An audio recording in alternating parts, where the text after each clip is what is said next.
Mariano, pensaba comenzar la entrevista diciéndote que eras un abogado quizá poco convencional, pero superaste todas las expectativas. Bueno, la verdad bueno, gracias por la invitación.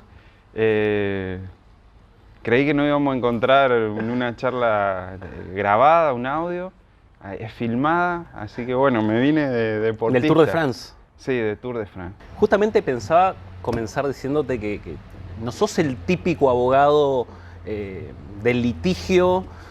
Tengo la sensación que podrías tranquilamente dedicarte, no sé, a la antropología, sociología o de lleno a la investigación.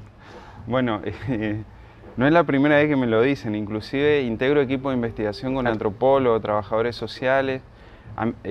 Yo soy un apasionado de lo humano, de lo social, de intentar disminuir los conflictos, de acercar a las partes. E inclusive cuando elegí la carrera de Derecho pensé mucho en las ciencias políticas como opción. Me autorrestringí en ese proceso porque dije, bueno, si soy un mal político no voy a tener de qué comer. En cambio, explorando la abogacía te permite un montón de opciones posibles que hoy son las que materializo: la docencia, la posibilidad de ayudar a alguien, la posibilidad de resolver conflictos. Me gusta mucho la gestión pública, la administración.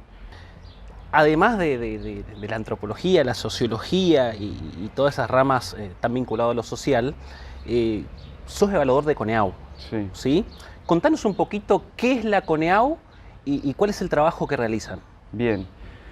Durante mucho tiempo las universidades en la Argentina programaban sus estándares de propuestas académicas, las materias, seleccionaban sus profesores a través de distintos métodos y ofrecían una oferta académica enmarcada en una estructura legal, pero con bastante libertad. La CONEAU es la Comisión Nacional de Evaluación de Carreras Universitarias, de grado y de posgrado.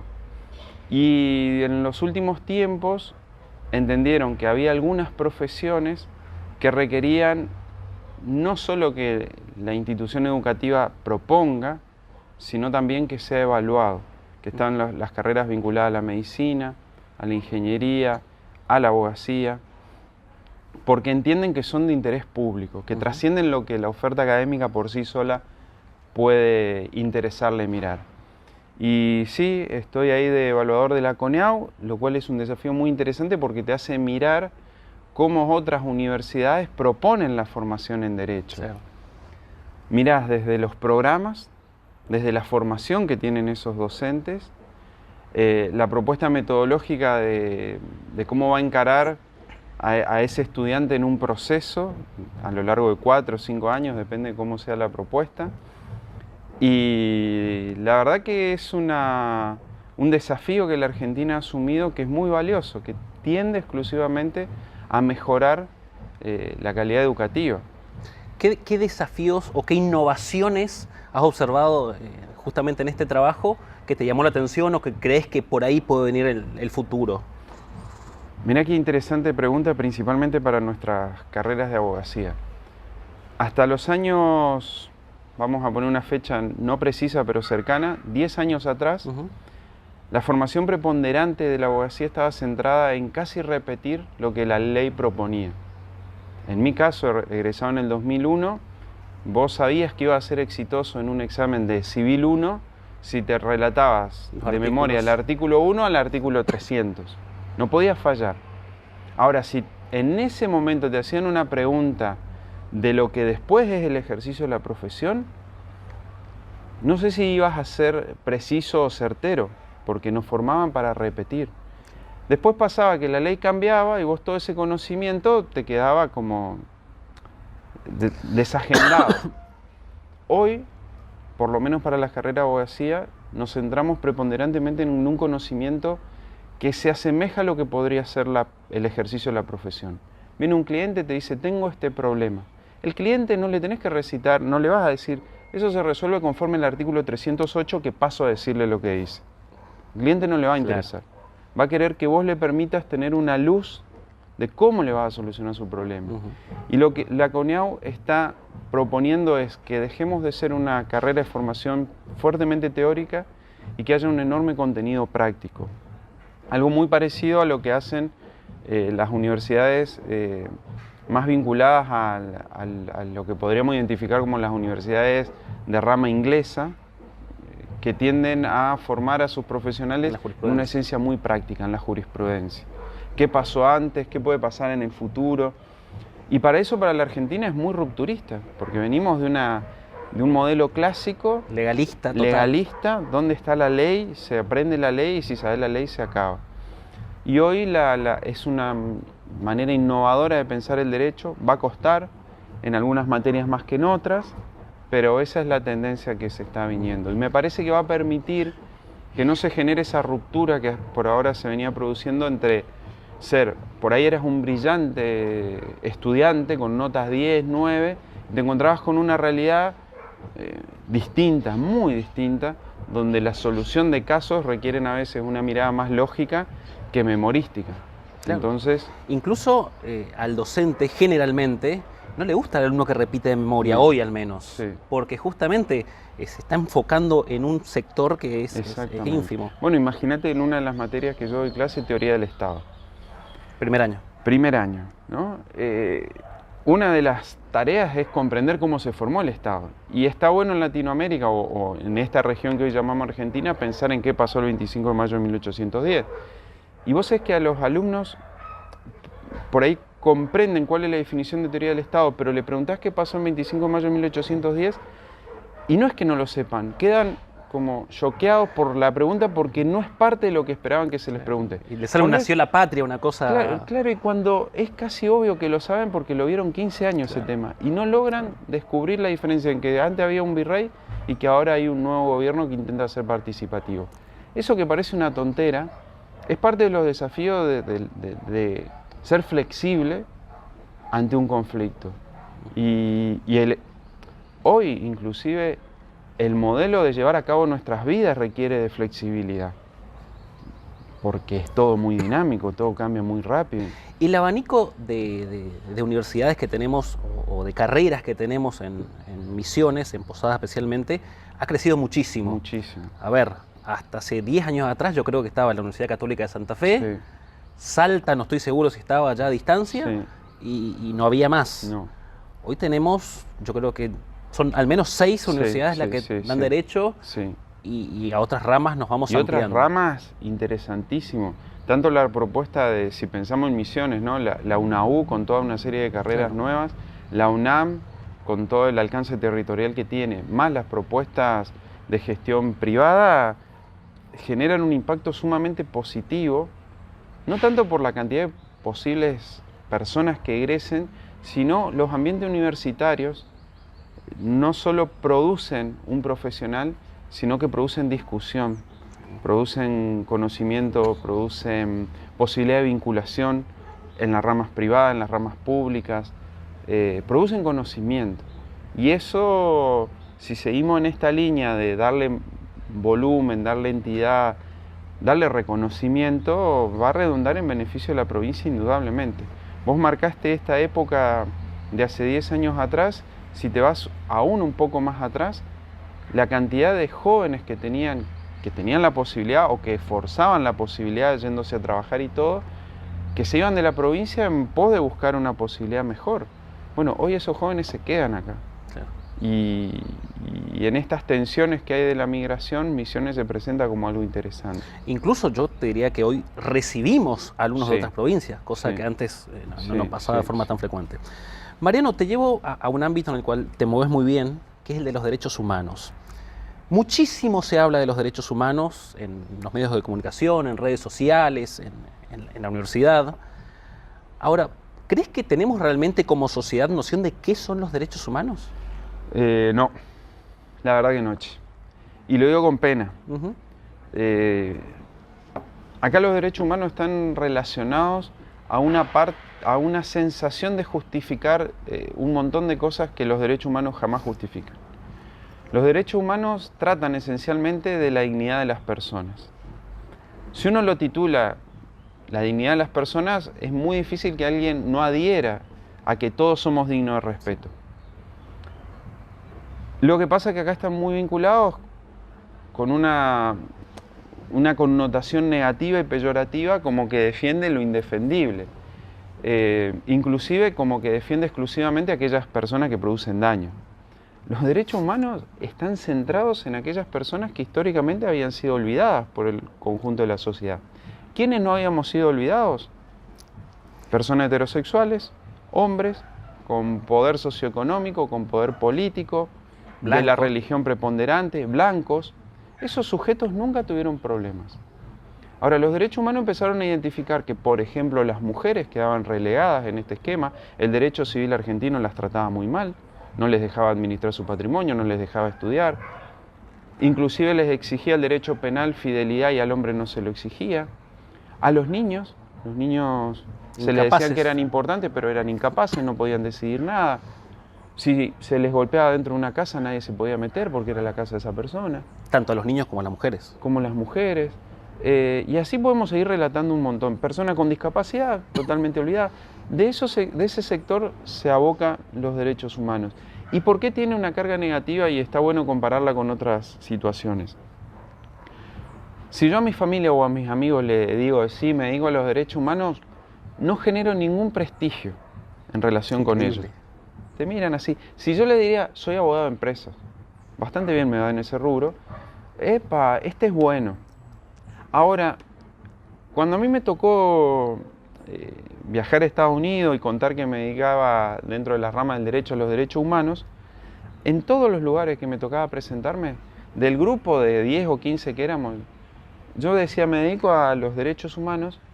Inmediatamente el interlocutor, el que iba a dar la charla, la persona decía, oh, qué interesante, qué sé yo, y qué bueno, y qué bla, bla. Porque, ¿qué pasa? No digo que Estados Unidos sea la panacea de los derechos humanos, ni mucho menos, pero digo, para ellos los derechos humanos están relacionados con Martin Luther King, con la Madre Teresa de Calcuta, con Mahatma Gandhi, sujetos que desde el lugar que estaban se preocuparon por aquellos otros que estaban en situación inferior. En definitiva, la esencia de los derechos humanos trata de que todos podamos vivir una vida digna. Aún, fíjate también este dato, que me olvidé de referenciarlo, los derechos humanos trata preponderantemente a las personas que no tienen recursos. Claro. Y ahí entra un alto porcentaje de la población. Y hoy por hoy no menos del 50% de la población. Exactamente. Y si sumás que la característica de mujer, te da otro 50%. Y si te sumás que todos somos niños o que todos en algún momento vamos a ser personas con mucha edad de recorrido y que también son maltratadas, la verdad que los derechos humanos tendría que ser un interés general. Sí. En los 80 tuvimos los juicios a la Junta, que son un hito mundial. En los 90 la reforma de la Constitución, que incorpora tratados internacionales y le da jerarquía constitucional además. En los 2000 tengo una sensación que se afianzaron los derechos humanos. Totalmente. En 2015 el Código Civil se nutre de los derechos humanos en su máxima expresión. ¿Cuál crees que es hoy por hoy el horizonte de los derechos humanos? ¿Qué es lo que sigue? Bien. Lo que falta es materializar ese texto normativo, esa expectativa de la ley en una realidad tangible. A ver, si uno se pone a revisar qué hace falta desde lo normativo, uno podría decir nada. ¿Las mujeres están protegidas legalmente? Están protegidas. ¿Los niños están protegidos legalmente? ¿Haría falta algún artículo más para protegerlos? No. ¿Personas en situación socioeconómica desfavorable, falta una ley más para protegerlas? No. ¿Qué falta? Que no le creemos a lo que la ley dice. Entonces, esa ley que dice, créase el equipo interdisciplinario para proteger a las mujeres víctimas de violencia, nadie cree al equipo interdisciplinario. Créase la casa refugio para que una mujer que sufrió violencia un viernes pueda sábado y domingo dormir en un lugar sin que nadie la maltrate. ¿Se creó la casa refugio? ¿Estoy hablando en líneas generales? Sí. No. ¿Los niños deben ser escuchados en todos los ámbitos en que tengan que afrontar un conflicto? ¿Se escuchan en todos los ámbitos? No. Ni siquiera lo escuchan en las escuelas. Y esto lo afirmo porque trabajo mucho con el ámbito educativo y a veces hay un problema, una tensión. Y digo, ¿y le preguntaron al chico por qué, si siempre fue buenito, hoy empujó al compañero? No, porque lo empujó. Pero la ley dice que si vamos a tomar una decisión, primero escuchémoslo, porque capaz, y esto no digo para justificarlo, pero capaz ese niñito lo golpearon todo el fin de semana, viene frustrado, viene mal y se descargó con el primero que vio. Entonces no es una bronca que tiene con ese compañerito, es que trae un antes, una historia que le generó una mala reacción. Entonces es diferente decir, bueno, vamos a sancionarlo sin ver qué está pasando, con ver qué está pasando, y entonces le decimos, bueno, pedile disculpa a tu compañerito, si el compañerito se siente reparado, vamos a reparar a este que está dañando porque está sufriendo. Las leyes todo eso lo contemplan. El problema es que no le creemos. Mariano, muchos años estuviste trabajando en el INADI, ¿sí? ¿Qué recuerdos, qué experiencia fue esa? Bueno, me parece que me tocó trabajar en una linda época en el INADI, porque si vos buscabas acciones o propuestas o discusiones respecto a discriminación, con anterioridad al año, vamos a poner una fecha, 2004, 2005, 2006 para atrás, vos buscabas algo para reparar una situación de discriminación y no encontrabas. En esa época se tomó la decisión de visibilizar lo que eran los procesos de discriminación. Los medios de comunicación jugaron un rol muy importante instalando debates sobre cuestiones migratorias, instalando debates sobre maneras de vestir y de ser, instalando debates sobre por qué alguien que amaba a una persona del mismo sexo tenía menos derecho que aquel otro que amaba a otro con distinta genitalidad. Y eso generó, más allá de un montón de reclamos, un debate cultural y social, que nos llevó a darnos cuenta de que había sido que la mujer rubia no era necesariamente tonta, que la mujer no necesitaba una sola neurona para prender la cocina. Y ese debate público generó algo interesante, que hoy el INADI haya bajado su intensidad de intervención social, pero que todos sepamos o que nos demos cuenta que muchos de los chistes que utilizábamos para denigrar al otro por su color de piel, por su aspecto físico, por su manera de amar, por el lugar donde venía, ya no era gracioso y que generaba daño. Y eso me parece que fue como lo más valioso. Después, claro que cuando algo está en tensión social puede ser que se produzcan como extralimitaciones, ¿no? A veces también el INADI, más sobre su etapa final, digamos final por ponerle un recorrido, estamos en el 2022, supongamos hasta el 2017, 16, ya algunos casos que no eran discriminación, mucha gente alegaba, me siento discriminado. Me echan de mi trabajo y quiero ir a hacer una denuncia por discriminación. Bien, señor, ¿y por qué siente que lo discriminaron? Y porque me echaron de mi trabajo. Sí, por supuesto, uno se siente mal. Para eso hay un sistema laboral que protege ese despido. Pero para venir al INADI usted tiene que acreditar alguna característica personal. Como por ejemplo, ¿cuál? Y no sé, su orientación sexual, su color de piel. Ah, bueno, yo soy morocho. Me despidieron por morocho. Claro, pero hace 10 años cuando lo contrataron también era morocho. Y hace 5 años era morocho y ahora lo despidieron por otra cosa. Ah, bueno, pero igual yo quiero ser víctima de discriminación. Porque daba una cierta de protección extra. Y ahí ante esos abusos, bueno, a veces a uno le da pena que sucedan, pero es una realidad que también atravesó. Creo que hoy estamos en un punto de equilibrio, donde el sistema judicial también agendó correctamente qué es o qué no es discriminación. La ley de discriminación es un poco débil en la propuesta que brinda, pero así todo, esa época del INADI principalmente generó ese debate. Las escuelas agendaron ese debate que también fue muy valioso. Y las resultas están en una sociedad que se reconoce hoy como más diversa, como más plural. Sin embargo, el actual presidente, hace muy poco, tuvo una expresión diciendo algo así como que los brasileños venían de la selva, los mexicanos de los indios y nosotros de los barcos. Sí. El argentino en general, porque estoy diciendo lo dijo el presidente, o sea, no es que lo dijo el presidente de la comisión barrial, lo dijo el presidente de la nación. ¿Hay cierta xenofobia en el argentino en general? Mira, estamos hablando en general. En general. Quiero precisar totalmente esto, ¿no? El argentino tiene una característica, o la argentinidad tiene una característica de sentirse centroeuropeo. Hay un anhelo por ser centroeuropeo y no latino. Y lo reconozco inclusive en grupos muy cercanos a mí, que digo, tienen el anhelo y hacen todos los esfuerzos por conocer Europa. E inclusive hasta el Europa más ampliado, ¿no? Y yo no me canso de decir que nuestra Latinoamérica es profundamente rica. Pero bueno, vos salís de los límites.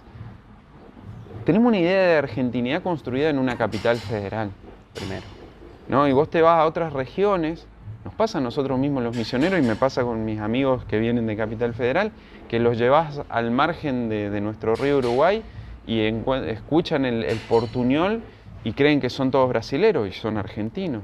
Y de este lado que escuchan que hay una inclinación a una mezcla con el guaraní y son paraguayos y son argentinos. Y te vas al norte de Jujuy, Salta y te encontrás con una descendencia preponderantemente indígena, pero no se los reconoce como el argentino de esa foto familiar que vamos a sacar para mostrar que es la Argentina.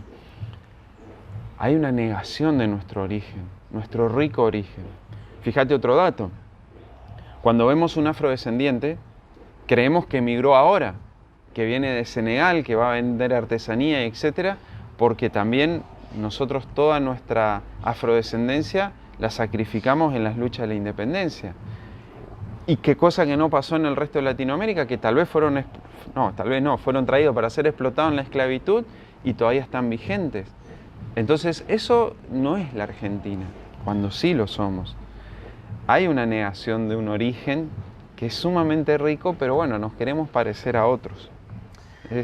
También es cierto, veamos la otra mitad, hay un proceso de construcción bastante fuerte, en la cual yo creo que comenzamos a visibilizar a sectores que antes nos visibilizábamos, sí. Comenzamos a sensibilizarnos. La cuestión del bullying es un tema que debatimos todos. Yo creo que en la mesa de nuestras casas todos debatimos la cuestión del bullying. Hace, no sé si 10 o 20 años atrás, decirle gordo, negro, trolo, etcétera, estaba desagendado. Era lo más normal del mundo. Hoy por hoy yo siento que las nuevas generaciones vienen con un chip un poco más ayornado, por así decirlo. Sí. ¿Te parece que es así? Sí, es así y me animo a afirmarlo tan contundentemente porque en los distintos espacios donde trabajo, principalmente con talleres, ya con personas que tienen hijos, empiezan a reflexionar que la interpelación no viene ya tanto por el qué dirán de los otros, sino de la tensión que se le produce en el propio hogar. Los padres por ahí te comentan que dicen, no, ya antes decían, no, mirá ese trolo, y hoy es el propio hijo o la hija que le dice, papá, nada que ver eso, no sea desubicado. Y entonces comienzan estas nuevas generaciones a agendar un tema que no estaba agendado.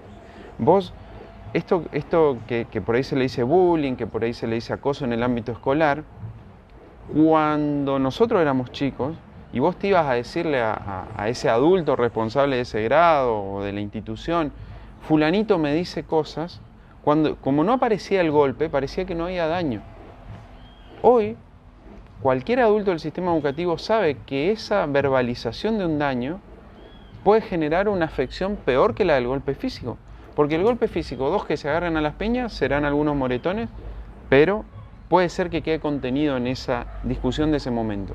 Una situación sistemática de maltrato, por alguna característica de esa persona, puede derivar en una respuesta inmanejable que el resultado final puede ser un suicidio, o el apartamiento de ese ámbito escolar, o etcétera, o etcétera. O como pasa en Estados Unidos, donde cada tanto aparece un pibe con una ametralladora y liquida a todos sus compañeros, pero a ese chico se lo ve cuando agarra la ametralladora, pero no se lo visibilizó antes. Exactamente. Trabajo difícil para el docente también, porque yo no sé hasta qué punto el docente es capacitado como para detectar esos casos. ¿Se está trabajando también con el docente?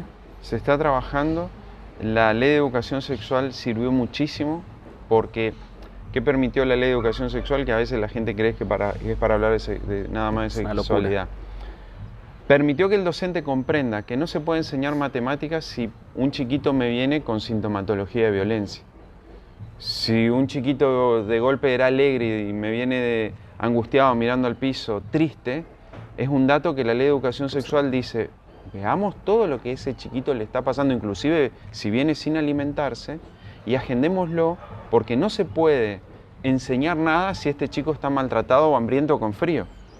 Entonces, invitó a los docentes a comprender, a diferencia de lo que muchos creen, que tienen más autoridad que antes. Y esto es... Ahora, explícalo porque... Bien, un docente en los 70, en los 80, viste que se dice mucho, ah, no, los docentes antes sí que tenían autoridad. Tenían autoridad actitudinal, pero no legal. Un docente no le podía decir a una mamá, a un papá, usted se está equivocando en la educación que le está dando a su hijo. Porque su hijo está haciendo esto, esto, esto. ¿Qué te decía un padre o una madre en el 70, en el 80? Es mi hijo, yo lo educo como quiero. Y todos agachábamos la cabeza. Hoy la estructura normativa dice que todos tenemos sobre los niños y niñas mecanismos para protegerlos. Y algunos sujetos a su vez están obligados a protegerlos.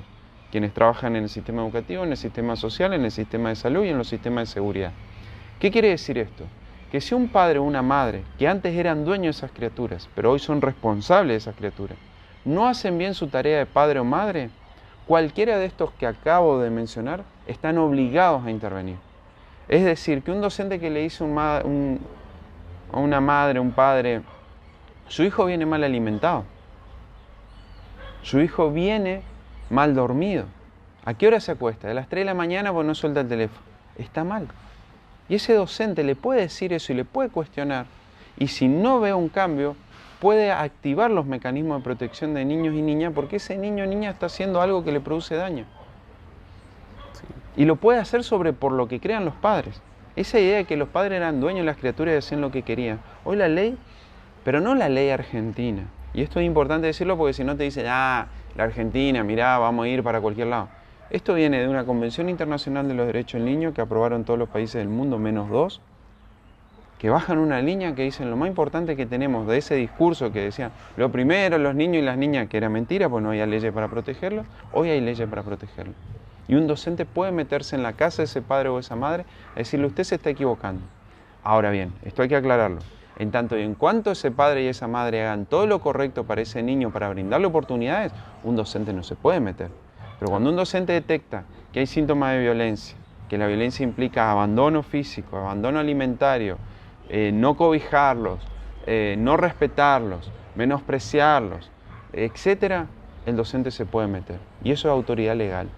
¿Y las instituciones avalan esa decisión del docente? ¿Tenemos una estructura para respaldar eso? Hay una tensión en este momento, que no necesariamente es generacional, pero acordate que muchas de las personas que hoy son autoridad, son directores, son supervisores, son formados con anterioridad a la cultura del 90. Esa es la cultura del 90 donde si el chico quedaba fuera de la escuela, quedaba fuera de la escuela. ¿Te acordás? Por lo menos en mi colegio era... Te expulsaban. 6 primer años de 40 pibes y nos recibíamos 3 sexto años de 20. Y eso era meritorio. Eso le hacía bien al prestigio institucional. No importaba si la chiquita había dejado de venir porque estaba embarazada, no importaba si el chiquito había dejado de venir porque el padre, como ya sabía construcción, lo hacía irse a trabajar, no importaba si no tenía para el pasaje, lo importante era que éramos un montón y nos recibíamos un poquitito. Los era buenos. Prestigioso, los buenos. Porque en mi época... Los preparados. Te equivocabas, le robabas algo a un compañero, te expulsaban. Ese que expulsado porque le ocultó la cartuchera o se la robó, lo dejás afuera, después se tiene que dedicar a robar auto y después a robar casa, porque ya le quitaste la oportunidad. Entonces, hoy conviven en ese sistema culturas de ese tipo con culturas nuevas que dicen, no, pero el chiquito tiene que estar adentro, la chiquita tiene que estar adentro. Quedó embarazada, protejámosla, no la expulsemos para que articulemos una respuesta que le permita egresar y a su vez después pensar en una carrera universitaria o en un trabajo decente a partir de tener un título. Esas son las discusiones que hoy está atravesando el sistema educativo. Saludables discusiones. ¿Crees que estamos parados hoy por hoy? ¿Y qué podemos hacer para seguir mejorando?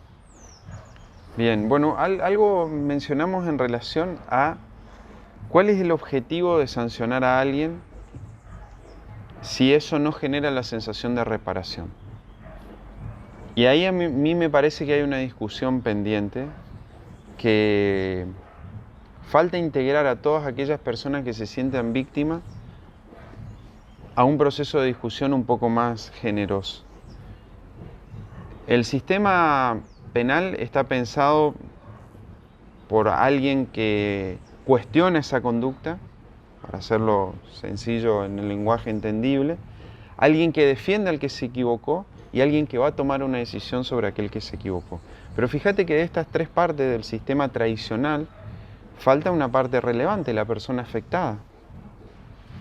La persona que sufre un esquema de contaminación, la persona que sufre un delito patrimonial, que puede ser en la casa, la persona que sufre un delito físico, la pérdida de un ser querido. ¿Cómo hacemos para integrarla a ese proceso y cómo hacemos también para que la decisión final no sea unipersonal? ¿Qué quiero decir con esto? Me parece que tenemos que comenzar a revisar la propuesta de los juicios por jurados de población no vinculada al mundo del derecho, que tiene una sensibilidad hacia aquel que se equivocó y hacia aquel que está sufriendo.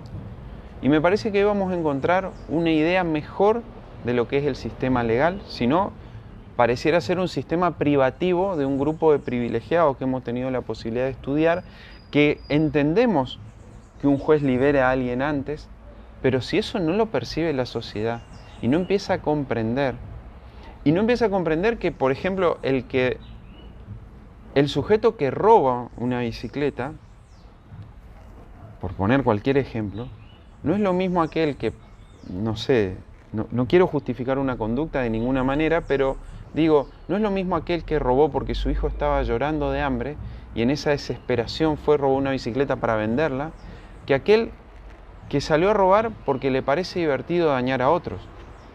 Entonces, cuando la sociedad empiece a ver que no todos los delitos son como una especie de envase, que es todo lo mismo, y ese jurado empiece a comprender y decirle, inclusive al propio que le robaron la bicicleta, decir, bueno, este te robó para joderte y para ganar plata con tu bicicleta porque es cara, y este robó para darle de comer al hijo.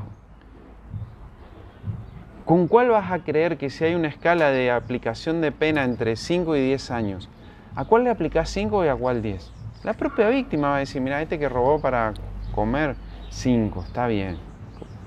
Y si me pide disculpa, capaz que 4,5. Pero este que robó para joderme, que no tiene necesidad económica y que le importa nada el otro, vamos a darle 10. Digo, no me gusta pensar en la única opción, la privación de la libertad. Sí. Pero para que se entienda rápido, no todo es lo mismo. Y me parece que el sistema, si bien quienes trabajan en el sistema lo comprenden, el resto de la sociedad no. Y es ahí donde tenemos que blanquear. Y estás planteando una suerte de democratización, Sí. porque estamos incorporando ya a la víctima, estamos incorporando, cuando hablas de juicio por jurado, estamos incorporando a la persona de a pie, Sí. que por ahí no conoce derecho, pero sí tiene sentido común, Exacto. sí tiene empatía. Exactamente. Pero queda también en un micromundo muy pequeño, de interesados, de interesadas. Pero la población ni sabe cómo es. El paso siguiente, porque estamos hablando, nos fuimos 10 pasos adelante, ¿no sería el paso de este sistema mixto a un sistema acusatorio? Es decir, hoy tenemos un sistema claramente inquisitivo, Sí. donde el juez de instrucción es el capataz de estancia que da la orden y decide sobre tu libertad, casi que arbitrariamente en ocasiones. Después tenemos una etapa de juicio, ¿sí?, donde supuestamente es acusatoria, pero dice Alvarado Belloso que no se puede estar medio embarazada. La mujer no puede estar medio embarazada, o está embarazada o no lo está. ¿No sería ese el siguiente paso, pasar a un sistema acusatorio puro? Sí. Y dentro de ese sistema hay muchas cosas para flexibilizar. Por darte un ejemplo, muchas de las demoras que tenemos, muchos países ya la han subsanado. Viste que una de las demoras más importantes que tenemos del sistema son los momentos de las audiencias, donde tienen que estar todos sentados escuchando la situación. En algunos países del mundo vos sos el abogado de la persona acusada, yo soy el abogado que intenta que esa persona vaya presa, y nosotros dos podemos entrevistarla así como estamos ahora, todo grabado, porque confían en que yo voy a hacer éticamente lo que corresponde, que vos vas a hacer éticamente lo que corresponde, y vamos a poder entrevistar y hacerle las preguntas necesarias, y después para que el juez o los equipos que decidan, inclusive el jurado, vean ese video en el tiempo que puedan. En Suite, la serie Suite, ¿la viste? Sí. Ahí se ve permanentemente. Bueno, eso es real y eso sucede. Nosotros no lo tenemos. Un dato. El otro dato tiene que ver con, tenemos muchos ritualismos que llevan a no comprender a veces ni al propio abogado. Esto que tengamos la obligación de, ante una demanda, primero negar todos los hechos, es de una absurdez formal que vos decís, niego que me haya chocado, los dos autos destruidos. Niego que haya llovido, todos estábamos de acuerdo que llovía. Niego que, y después, sí reconozco que ese día llovía. No, saquemos la forma, o las preguntas estas complejas, para que diga el testigo cómo es cierto, si no es cierto, que no sé qué, no sé cuánto. A veces ni los abogados sabemos qué es lo que tiene que suceder. ¿Por qué no le preguntamos, disculpe señor, ¿usted estaba en la esquina ese día? Sí estaba. ¿Lo vio usted o lo contaron? No, lo vi yo. Perfecto. Es más sencillo. Pero todavía estamos gobernados por formas. Eso me lleva a pensar lo que voy a decir al principio. Yo no soy un abogado tal vez muy tradicional. Creo más en lo humano, y lo humano necesita una respuesta humana, no formal. Te llevo ahora a un mundo muy debatido, que es el mundo del feminismo. Yo creo que si lo entendemos bien al feminismo, todos debemos ser feministas, ¿sí? Porque apunta a la igualdad entre el hombre y la mujer. Sí, nos conviene a todos. Pero aparte no admite discusión esto. No. Sin embargo, las distorsiones de los medios de comunicación, de las redes sociales, las manifestaciones extremas, que por ahí caen mal en algunos sectores, todo lo extremo incomoda, llevan a que sea una cuestión debatida, sí, algo que no debería ser debatido. ¿Cómo podemos conceptualizar el feminismo? Qué bien. Te tiré una bomba. Por otro lado, sí. No, a ver. Y después sí avanzamos en... El feminismo, ¿qué nos viene a proponer? Nos propone revisar lo que la genitalidad nos imponía. Un sistema social que le imponía a aquella persona que nació con vagina una serie de conductas, que sea sensible, que sea dulce, delicada, que no haga determinado tipo de trabajo, que no estudie determinado tipo de profesiones, que hable de una determinada manera. Esto incluía que, como era sensible, delicada y suave, había cuestiones de lo público en las cuales era mejor que no participe y que se quede protegiendo lo más importante de una familia, que son los hijos. Entonces, esa construcción que puso a la mujer en ese lugar, también puso al hombre en un lugar incómodo. Y el feminismo viene a discutir eso. Son también las nuevas generaciones las que interpelan. Hoy, tipos como nosotros, no creo que podamos llegar a nuestras casas, tirar las patas, sacarnos los zapatos y decir, tráeme algo para comer, que vengo de muchos problemas. No creo que nos vaya muy bien. Y eso es un buen dato. Cuesta. Y vos mencionaste algo. A nadie le gustan los extremos, las tensiones de algún tipo de manifestaciones, y que el feminismo no es un solo modelo de ser. Hay muchas maneras de ser feminista, sí, y hay distintas estrategias también de lograrlo. Y entonces el feminismo no es solo lo que a veces nos incomoda, sino también hay otras estrategias que, insisto, y vos bien lo dijiste, el feminismo es algo que indefectiblemente nos conviene como sociedad. Nos saca un montón de problemas. Bueno, mirá, ahora estoy con calza porque está bien, vengo a hacer bicicleta y parece que para hacer ciclismo está bien tener calza. Pero yo salgo a correr con calza y todavía pago las consecuencias, inclusive con mi grupo de amigos, la calcita. Claro. Bueno, entre pasparse a través de los shorts tradicionales que usaban los varones y una calza que jamás te va a paspar, opto por la calza. Pago un costo, no me importa. Pero ojalá que mis amigos se animen a correr sin calza para que no se lastimen. Los desafiamos. Les cuesta un poco todavía. Hablamos del feminismo, pero me diste pie a hablar de la nueva masculinidad. Había una sola manera, parecía ser, de ser hombre. ¿Cuál era? La que era el tipo que se bancaba todo. El que si había que poner la cara, la ponía, el fuerte, el macho. El aguerrido, el macho, la categoría de macho. Parecía ser que esa era. la dimensión única. Cuando hablamos de nuevas masculinidades, lo que estamos tratando de poner en agenda son esas multiplicidades de posibilidades del ser que no estaban registradas. Esto que un tipo de 40 años pueda salir del cine llorando, antes aparecía inmediatamente el rótulo de, mirá, puto, ahí va, maricón. Hoy te dice, no, pará, ¿por qué no puedo llorar? Mirá, esto incluye las nuevas masculinidades, una pregunta muy interesante. Yo suelo comenzar esa charla diciendo, che, ¿qué onda el piropo hacia las chicas? ¿Está bien o está mal? Y la verdad que estaba bien, te dicen la mayoría, porque vos como que encima que le fortalecía la autoestima, ahora ya sabés que no lo tenés que hacer y no te dejan. Ah, bueno, qué interesante. Pero ¿qué pasaba si venía tu novio o tu señor y te decía, che, el de la esquina cada vez que paso me dice, mamita, qué linda que está, mamita, qué linda está tu ropa? ¿Te parecía que estaba bien que le fortalezca la autoestima a tu señora? Ah, no, mi señora no.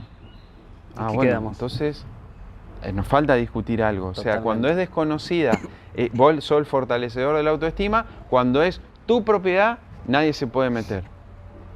Aparte, ¿quién te dijo que necesita de vos, que sos un anónimo? Cuando el dato objetivo demuestra que todas esas mujeres que se sienten interpeladas, o no todas, sino en un alto porcentaje, sienten temor, suelen hasta cambiar el recorrido por donde pasan, totalmente. Se sienten en riesgo, inseguras. Bueno, discusiones que se están dando y que a nuestros hijos les va a ser mejor que a nosotros. Mariano, ¿podrías seguir horas charlando con vos? Porque la verdad es que es muy enriquecedor. Pero para ir cerrando, te llevo un tema muy sencillo, muy básico, que no genera mucha discusión. El tema del aborto. Qué bueno. Enfocámelo desde los derechos humanos. Hoy hay una gran tensión entre lo que sostienen que hay una vida, por lo tanto debe ser protegida, y los que sostienen que la decisión es de la mujer, es su cuerpo, y es ella la que tiene que decidir si continuar o no con ciertas reglas de juego. Sí. La tensión es muy grande, y es difícil tomar postura y mucho más fundamentarlo. Sí. Yo creo que las discusiones que hubieron en el Congreso de la Nación fueron muy ricas, ¿sí? Desde el punto de vista técnico incluso, sin cuestiones meramente religiosas o caprichosas. Se fundamentó muy bien. Sí. ¿Qué opinión tenés al respecto? Mira, hay dos datos me parece importantes respecto a esta discusión. Hay un posicionamiento que creo que está equivocado. Pareciera ser que los que están en contra del aborto son pro vida, o se titularon pro vida, y todos los que entienden que debe ser una práctica médica son anti vida. Yo creo que esa discusión, toda aquella persona que no sea pro vida está cerca de ser un sujeto ilícito socialmente, porque todos somos pro vida por esencia. Todos queremos que el otro viva, salvo, insisto, que quieras cometer un delito y dañar al otro. Pero, en definitiva, esa discusión trajo cierta confusión. Y lo que tenemos que entender, y ahí está el eje de la discusión, es que, primero, yo tengo que ser respetuoso de lo que vos pensás en tu dimensión filosófica y religiosa.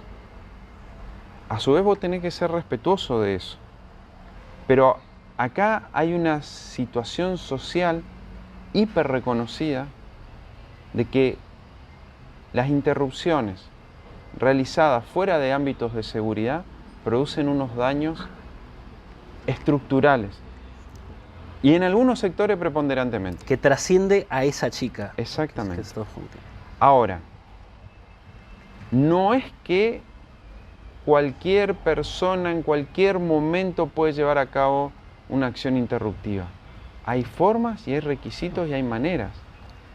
Hay un momento temporal que el sistema lo permite hoy, pero hay otro que se vino a dar claridad, que si una mujer sufrió una violación, el sistema, si esa mujer está profundamente decidida a quitar lo que se está gestando dentro de su vientre, lo va a hacer exista o no exista la habilitación legal, porque está hiper comprobado en lo social. Entonces esa mujer que realizó una práctica de alto riesgo, como por ejemplo pinchándose con una aguja o haciendo que alguien le golpee el estómago, después ingresa al sistema de salud, pero con mayor riesgo. infectada o con riesgo para su vida, etc. Sin hablar de las afecciones psicológicas. Ni hablar. Entonces, lo que antes era una discusión filosófica y religiosa, la ley lo que vino a transformarlo es en una práctica o en una intervención médica. Señores médicos, señores, en realidad no es señores médicos, sino señores integrantes, señoras integrantes de equipos de salud, ante esta situación se debe proceder de esta manera. Víctimas de violación, personas que si siguen gestando ponen en riesgo su vida, y eso permite, entiendo yo, clarificar un poco el panorama y no actuar con miedo, sino actuar con certeza profesional. No cambia el número de personas que tienen prácticas sexuales y dicen, ah, bueno, ahora como puedo interrumpir, vamos a hacerlo así nomás, total, voy e interrumpo. De hecho, hasta es estúpido pensar de esa forma. Pero vos sabés que hay gente formada que lo piensa. Y lo llamativo de esto es que hay un desconocimiento de que todavía pesa sobre la persona víctima de violación una especie de interrogante de ¿y cómo estabas vestida? ¿Y a qué hora fue? ¿Y dónde? ¿Y por qué no gritaste? Que algunos jueces, viste que ahora por suerte destituidos, que dijeron, bueno, como no gritó no fue violación. Ya que cuesta decir que uno fue víctima de violación, imagínate si uno va a decir, bueno, que sea así nomás la relación total, después voy y me interrumpo. Ir a decirle a un tercero, ir a un sanatorio, a una clínica, a un hospital y decir, vengo a interrumpir, no es nada gracioso. Entonces, las personas que se encuentran en esa situación, debemos comprenderlas y a su vez, una vez comprendidas, ¿qué le tenemos que dar? Un esquema de salud. O sea, es una visión más pragmática. Es una visión, entiendo yo, de una realidad que no se queda en la suerte que cada uno pudo tener. Si no, seríamos muy egoístas. Creer que todo aquel que interrumpe es porque quiere dañar a eso que se está gestando, le quita una dimensión social a ese sujeto que convive y que por algo lleva a tomar esa decisión tan dura, tan difícil, tan todavía cargada de prejuicios y de estigmas negativos. Entonces, hay que centrarnos en comprender al otro y que si para tu religión o tu filosofía eso está mal, es tu religión, es tu filosofía. Esta otra persona necesita otro esquema de contención distinto. Y entonces, un sistema moderno de convivencia requiere de respetar eso. Clarísimo. Hablábamos de aquel Mariano que se fue a estudiar a La Plata. Viste que uno cuando entra a la facultad es muy idealista, sí. o por lo menos estás, me parece que, en el pico de idealismo. ¿Cómo crees que te vería a este Mariano de hoy en día? Bien, en el mismo lugar. ¿En el mismo lugar? Bien. Sí, ¿por qué lo digo así? Yo me fui a La Plata para trabajar lo social, para pensar lo social, tenía el anhelo de que la formación me iba a permitir tener incidencia social. No me había imaginado siendo docente, pero descubrí que la docencia te permite un alto grado de incidencia social. Totalmente. Yo la otra vez hacía un cálculo medio rápido entre posgrado y grado. Yo tengo una relación de cerca de 1000 personas en el año. Muchísimo. Lo cual uno le está transmitiendo lo que piensa, lo que siente. Y yo cuando me fui a estudiar a La Plata, que fue un costo personal muy grande para mí, porque no fui con bienestar económico, no conocía la ciudad, no tenía familiares, no tenía conocidos, no tenía amigos, me fui casi a la nada. Ese sujeto medio indefenso en una sociedad grande, distinta a la posadeña, fue a buscar esto que hoy tiene. Qué bueno. La posibilidad de, participar en lo social. En lo económico, tal vez, en esto que te contaba ya al principio, si me hubiera quedado en ese estudio jurídico, podría estar en otras dimensiones. Pero evidentemente... Fuiste consecuente con sí, evidentemente lo que me llevó a irme a estudiar tan lejos, hoy yo lo veo en ese índice. ¿Pero por qué? Yo también a los 15 años estaba involucrado en un espacio político. A los 15 años ya estaba metido en la delegación de mi colegio, en lo que era APES. conducía o participaba en los espacios de conducción de la estudiantina. Evidentemente ese niñito, hoy adulto, sigue haciendo lo mismo, pero con más herramientas. Y miremos ahora para adelante. ¿Qué te imaginas haciendo dentro de 20 o 30 años? Wow. Casi lo mismo, pero con mayor capacidad de incidencia. Bien. Con mayor capacidad de incidencia. Si bien me siento un sujeto consultado en algunos aspectos,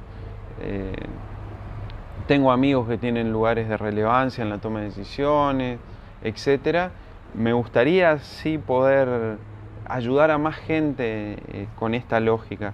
Digamos, la idea que yo tengo de capacidad de influencia no es a ánimo personal, porque, insisto, me podría dedicar al derecho de la empresa, sino la posibilidad de seguir discutiendo cosas. No porque uno tenga razón, sino porque me parece que garantizar espacio de debate, me parece que en los medios de comunicación hay mucho todavía para reflexionar. Bueno, tengo un cuatrimestre la materia de Derecho y Comunicación en la carrera de Comunicación, siento la angustia de que es poco. Hoy nomás veía un titular, por decir algo que está en debate ahora. Decía, fulano de tal dice que se meta en sus cosas personales. Por el tema de Rodrigo de Paul, enojado con Chiqui Tapia. Ese era el titular de un medio prestigioso a nivel nacional. Leo la nota completa y es un cronista que dice, me dijeron que Rodrigo de Paul dijo que Chiqui está enojado con Chiqui Tapia. Toda la gente opinando en un tema privado de dos personas públicas, sí, pero digo, qué injusto el medio titulando para producir más controversia. Y nosotros también los sujetos tenemos que empezar como a descartar esas maneras de comunicar que no construyen sino que dañan. Y en eso hoy, en las redes sociales, en los medios tradicionales, está lleno lastimosamente. Y el otro dato que me falta es que también me gustaría ser abuelo. Siempre fui un poco ansioso en ese sentido. Siempre quise ser padre, hoy soy padre y estoy muy contento. Y también no veo la hora de ver cómo sería como abuelo y dedicarme a esa nietada, digamos. Bueno, paciencia. Por ahí no me dan nietos y me dedico a los nietos de mis amigos. Pero bueno, ya que me preguntaste. Según mis cálculos, con que tus alumnos aporten 2 votos cada uno, sos intendente de Posadas. Bueno, vos sabés que esa intención no me atrae el postularme a mí a algo. No me veo yo como un sujeto elegible. No sé cómo venderme y requiere, no sé cómo presentarme yo mismo para decir de Vos yo ponés mismo. la cara que los que te rodeamos nos encargamos de eso. No es tan así. No, yo no me veo como un sujeto elegible. Sí le puedo ayudar a aquellos otros elegidos. Así que, bueno, Mariano, muchas gracias por la entrevista y la verdad es que Gracias, rompiste todos los esquemas. Me vine de ciclista. Una vez más. Y charlamos abogacía. Muchas gracias. Dale, a vos.